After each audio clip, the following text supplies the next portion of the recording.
This is the Ear Science Podcast, the science of healthy hearing. Hello and welcome to the Ear Science Podcast, the science of healthy hearing, proudly presented by Ear Science Institute Australia, a not-for-profit medical research institute. In this podcast, we'll bring you into our world, the world of ear and hearing science. We will discuss the latest in ear and hearing research and what it means to you. I'm Dan Vandermeer. I'm a digital content specialist, podcast host, and passionate about raising the awareness of healthy hearing. And I'm Lisa Kutsia. I'm a qualified audiologist and Chief Operating Officer at Ear Science Institute Australia. This podcast provides information of a general nature and does not constitute medical advice. Today we are talking to qualified audiologist Daniel Gerace from Lions Hearing Clinic about how the latest research on the impact of hearing loss is guiding his clinical care and how he is harnessing technology to help his clients feel empowered to take control of their hearing and experience the world of full sound. Daniel, welcome to the Ear Science Podcast. Thanks for having me. Oh, thank you very much. You're a busy Lions Hearing Clinic audiologist seeing clients every day. How are you implementing the latest research into clinical care? So we know that 1 in 6 Australians experience hearing loss, and in fact our market research shows that potentially 3 in 5 people have some sort of hearing impairment. Yeah, right. So earlier in season 1 you heard from my colleagues and researchers at Ear Science, so Dr. Beck Bennett and Dr. Donna Giacotti, whose studies clearly show the link between hearing loss and feelings of isolation and loneliness, cognitive decline and even dementia. Wow. So the research is telling us how important it is to take action on our hearing health. Yet we also know that 80% of people who need a hearing aid don't actually have one. Wow. I'm privileged to work as an audiologist where every day I can bring together the research and technology to help my clients access the help they need to live a healthy life. Great. Wow, Daniel, I mean, those statistics are just, they don't paint a very positive picture, that prevalence and the impact of hearing loss. How, in your career as an audiologist, what are the changes and advancements in technology that you've been seeing? So it's a really exciting time to be an audiologist today because there's so much change in our industry and this is really needed. So our head of brain and hearing, Associate Professor Melanie Ferguson, has shown that more than half of people with hearing aids found difficulty using them. This has prompted us as an industry to provide better, more user-friendly solutions, but also to deliver services in a way that focuses on the client and ensures their needs are at the centre of our care. We're now even seeing consumer electronic companies enter the hearing space. So to see tech giants such as Apple and Bose acknowledge the importance of hearing, raise awareness of hearing loss, and reduce the stigma of hearing devices is exciting to see as an audiologist. So Apple and Bose, who make speakers and earpods and AirPods, and so they're in this space now. Yeah, exactly. Yeah. So they're basically, from making just over-the-counter consumer products, they're starting to tap into hearing healthcare as well. So accounting for people with hearing loss who use their products as well. Yeah, wow. It's kind of smart too when, the whole product's around people hearing what they're providing. Yeah, exactly. So this widespread addition of Bluetooth has made a massive impact and it's become the norm in hearing aid technology now, with most aids in the market having this tech available. How good is Bluetooth, just PS? I mean, honestly, it's changed my life. I mean, I've got fairly good hearing, I would have thought, but the technology, the advancements in Bluetooth particularly, and I'm really interested, we're going to talk about this with you, but just what it does now is wonderful. Yeah. And the connectivity of it, yeah. Yeah, for and sure. Dan, maybe before we get on to the Bluetooth and maybe delving into that a little bit more, when we talk about the advancements, I just want to also raise cochlear implants and how amazing the technology is. So we heard a little bit earlier in our season, Renelle Chester-Brown talking about cochlear implants, and one of our researchers, Dr. Kathy Sucher, has actually shown the advancements in technology with cochlear implants has made it now a technology that's suitable for so many more people. So before it was really something that's for kids or maybe people that have very profound hearing losses, but that candidacy has increased. So when we talk about technology, cochlear implants play a very important role there too. Yeah, but let's get back to the Bluetooth. Bluetooth, yeah. Yeah, Daniel, you mentioned Bluetooth capabilities being used in a lot of devices these days, and hearing devices integrating in our life. Tell me and tell the audience how this is relevant to a person with hearing loss. Well, so many things can be done now through the power of Bluetooth technology. So, for example, hearing aid users can stream phone calls, music, podcasts directly from their electronic device to their hearing aids. So your hearing aids really become like a set of AirPods, essentially. Yeah. Likewise, the ability to connect the hearing aids to stream TV audio and even to use with various remote microphones, which can be handy in lectures, restaurants, and other things like that. Yep. So really, your hearing aid is really integrating just with the normal general things that everybody would use in their household or in their lifestyle. Yeah. Hearing aids are now integrating with that. Exactly, Which it must just normalise the process also, for people to know that Bluetooth are now on a hearing aid and, so you can just imagine how the advancements would go from here as well. Yeah, for sure. That. Yeah, and definitely when you mention Bluetooth in hearing aids to clients, they their eyes light up a little bit because either they've heard of it or they're using it, or they're someone they know uses it, or they use it for something else, and it brings like a bit of a cool factor to hearing aids. Yeah, I've got Bluetooth, guys. Yes. Essentially, that's a whole bunch of cool features. But to answer your question, the way this helps people with hearing loss is that we reduce the impact of any sort of background noise that's around, right,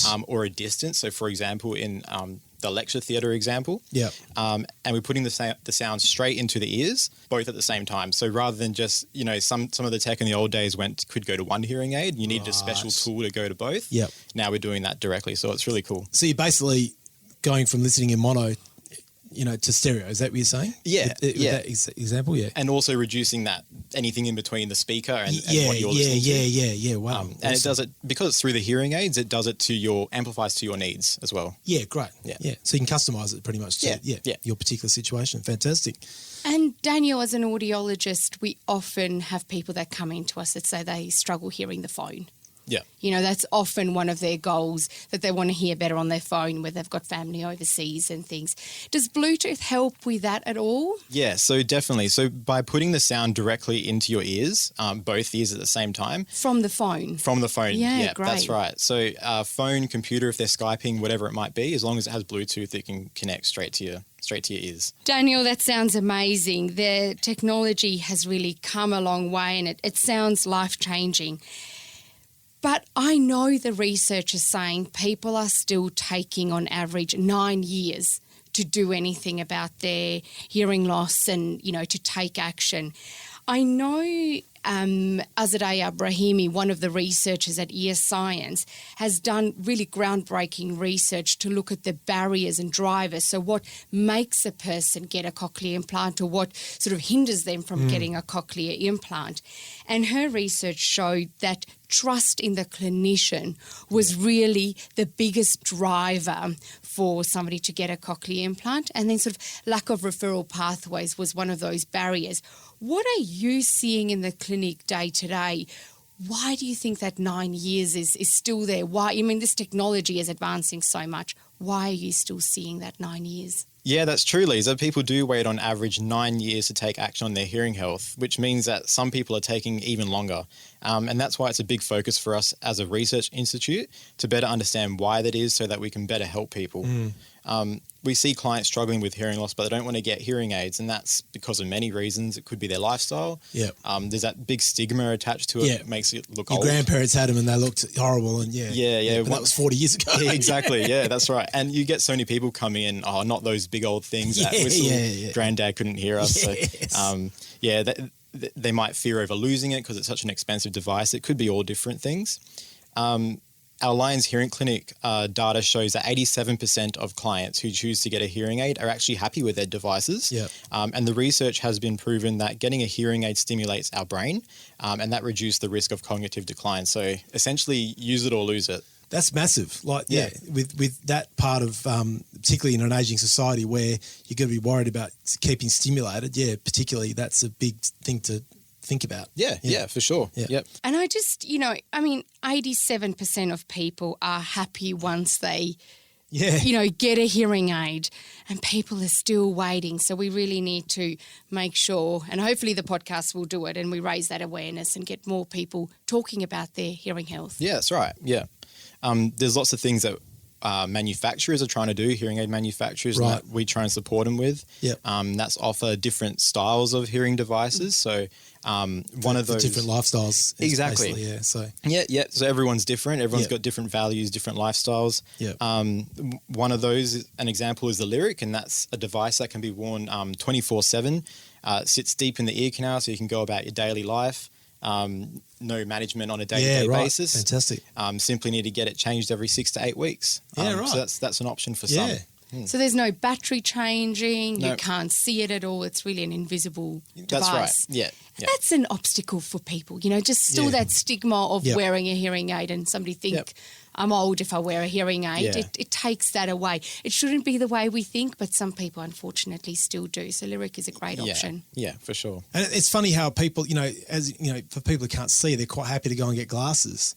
But for people who can't hear, there's a lot more hesitation about getting it treated. Yeah. So there's hopefully people listening to this and making that decision to go and see someone about this because it's a big thing. Yeah. And Dan, hopefully, the technology we've been speaking about and all of that will slowly over the years normalise hearing Yes. aids to be like glasses. Our research that we're doing Correct. to find out what are those drivers, what are those barriers, why are people waiting, will all help us to further our closer to it being like, well, we're wearing glasses and we've got our hearing aids and we're proud of it. Correct. Yeah. Yep. And if I can just add as well, the most important thing that I could encourage is to seek professional advice from an audiologist. They can help you determine what sort of device is best for you. They can show you all the different devices that are out there. It's a tricky landscape. Yeah. There's lots out there. There's lots to know. And it's their job to help you through that. Yeah, that's right. Yeah.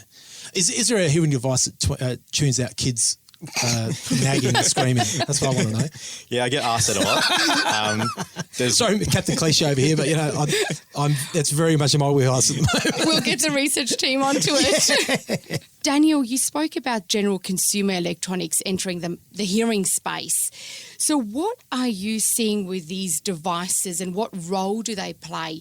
I know our research team and led by Melanie Ferguson, they're really going to look at what Hearables can do for us. But what are you seeing in your clinic currently? Already clients asking about it? What are they saying? And how are you approaching it as an audiologist? Yeah, so a hearable is pretty much an extension of like your Apple Watch. So at the moment, 1 in 5 of us currently wear some type of fitness or activity tracker. Yeah.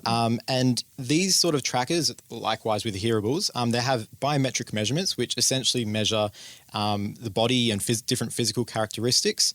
And these are a great way for people to help track their fitness and just motivate general well-being as well. That's so cool. Yeah, so we're coming from essentially something that was just made for hearing, but also now looking at a holistic view of general well-being and healthcare. Health, So evidence supports the promise of these in-ear sensors to support things like temperature monitoring, the ability to detect falls, so you get a notification of your loved ones.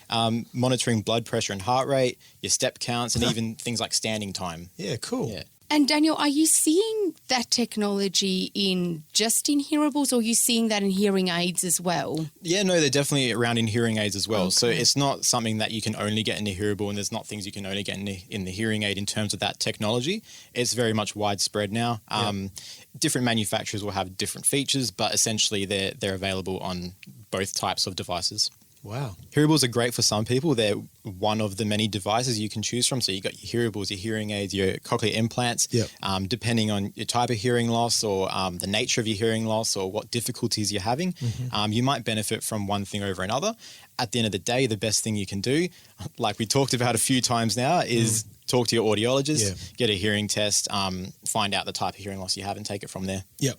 Daniel, has there been any advancements to help clients wear their hearing aids more? We know, unfortunately, that some hearing aids end up in the drawer next to the bed.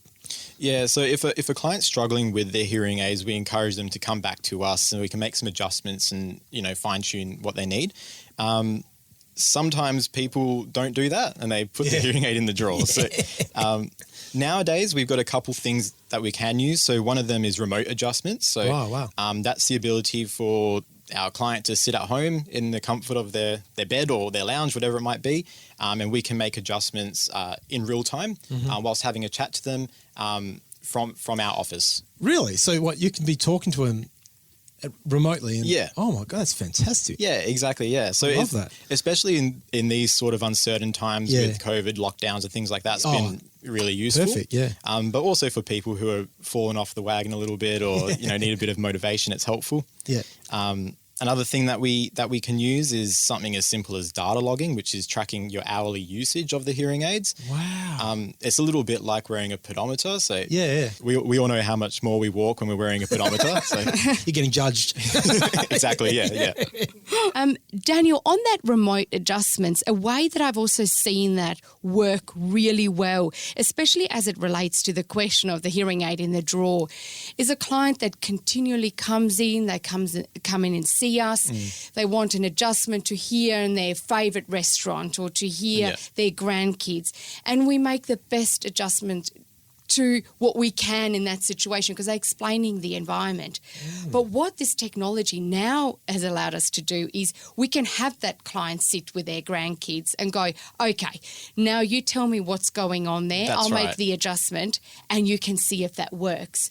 Because if that hearing aid works when they hear their grandkids, that hearing aid is not going to end up in the drawer. No. So you can really make that real time, and it's not us sort of as an audiologist hoping and guessing we've made the right adjustment. That's so right. that's super powerful. Yeah. Before it was purely trial and error, you're right. But now we can do it in situ, we can do it live.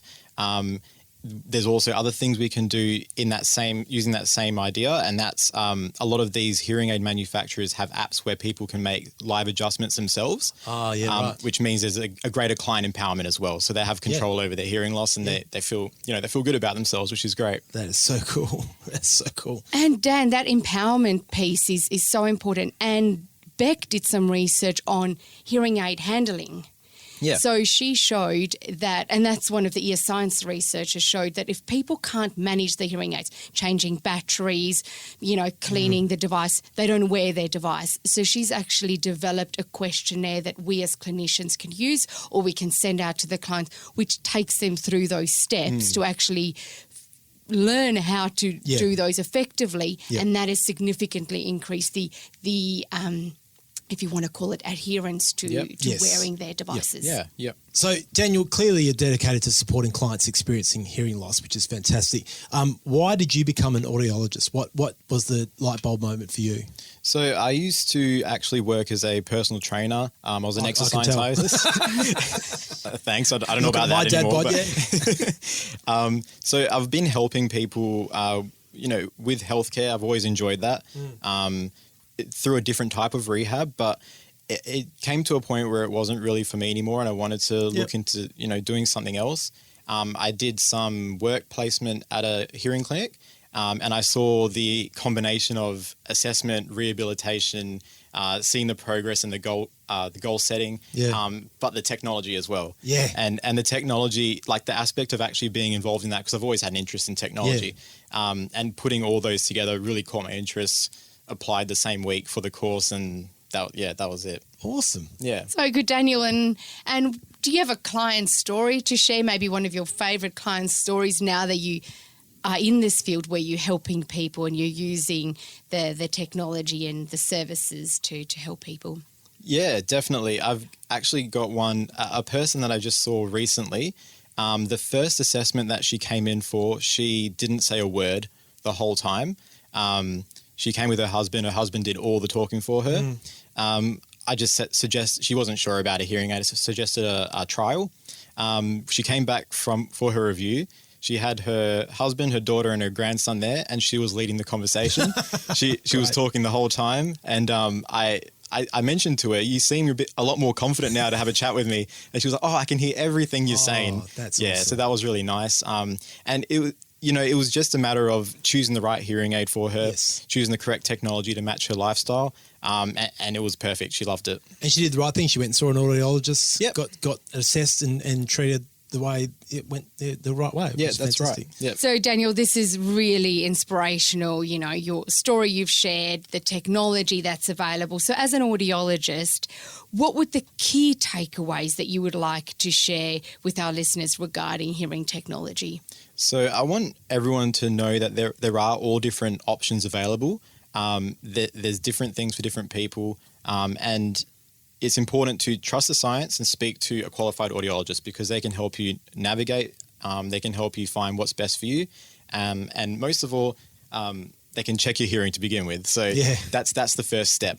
And if you're going to do one thing today for your hearing health, it would be to do exactly that and get your hearing checked. Fantastic. Don't delay it. No, healthy aging. Awesome. Well, Daniel Gerace, thank you so much for joining us on Ear Science Podcast, The Science of Healthy Hearing. I had a fantastic time talking to you. Thank you very much. No, thank you. It's been great. Lions Hearing Clinic offers the world's first and only 100% invisible hearing aid. With clear, natural sound, no daily hassles, no batteries, and providing benefit 24/7, it's a real game changer. Google Lions Hearing Clinic to see if this discreet and convenient solution for moderate hearing loss might help you enter the room with more confidence. Book your obligation-free trial today.